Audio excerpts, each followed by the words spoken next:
sữa xong mình rửa chạy bát cho bà nội nha.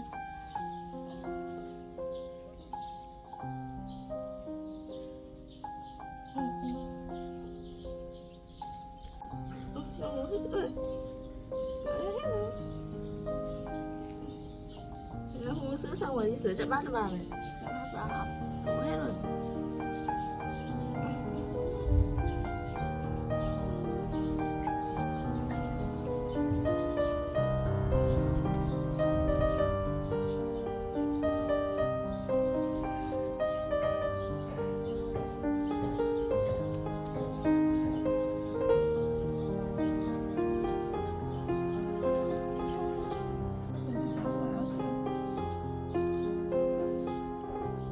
Báo chưa?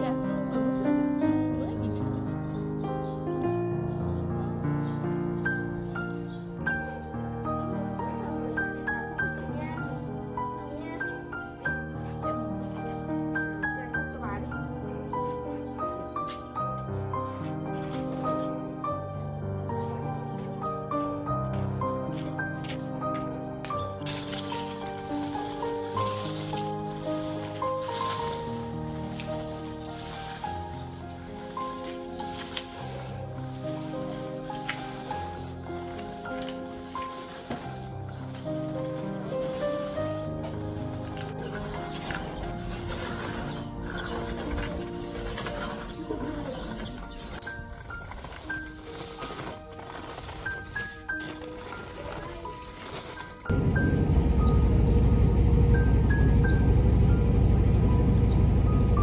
Chơi ngoan cho chị để chị đi làm cho bà nhá. Đây đang còn đủ sữa nhá. Chị đi thu dọn vào cho bà.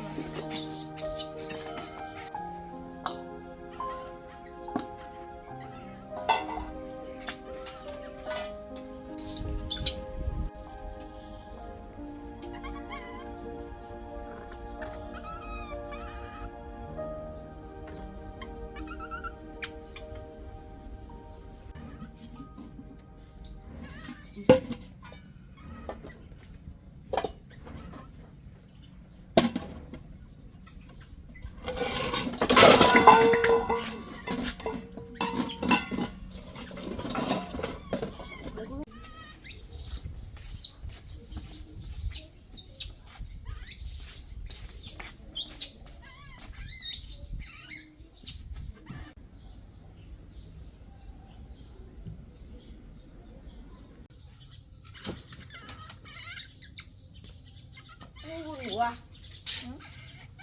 Nó ngủ rồi, chị cho nó vào nhà ngủ nhá. Nhá, nha. Đi.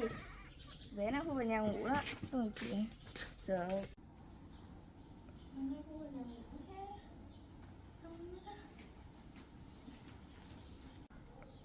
Để bữa cho nó ngủ. Nó nằm đây ngủ nhé. Không nằm đây ngủ nhé.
chăm sóc mạnh vào.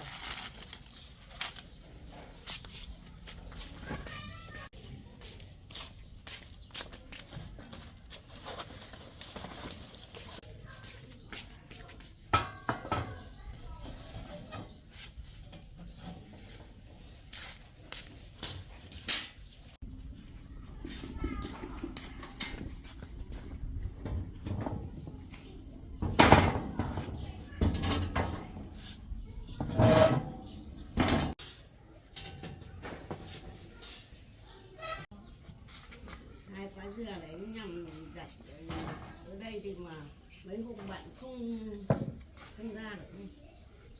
Rồi này trồng cái cây to ấy bà nhỉ? Trồng cây to lắm, dừa ấy trồng cây to lắm. Hay được ăn. Dừa chỗ người ta còn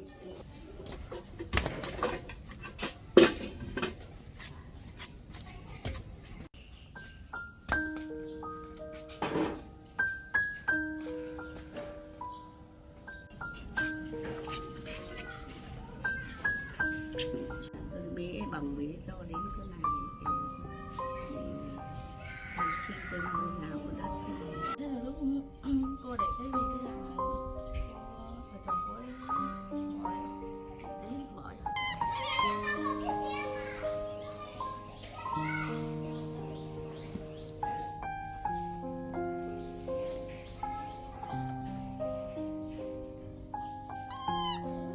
tôi được mai là thăm thì tôi cứ bảo là trong truyền đạo là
giỏi như vậy nhỉ? Đấy, đúng rồi đấy. ôi trời ơi, có cái không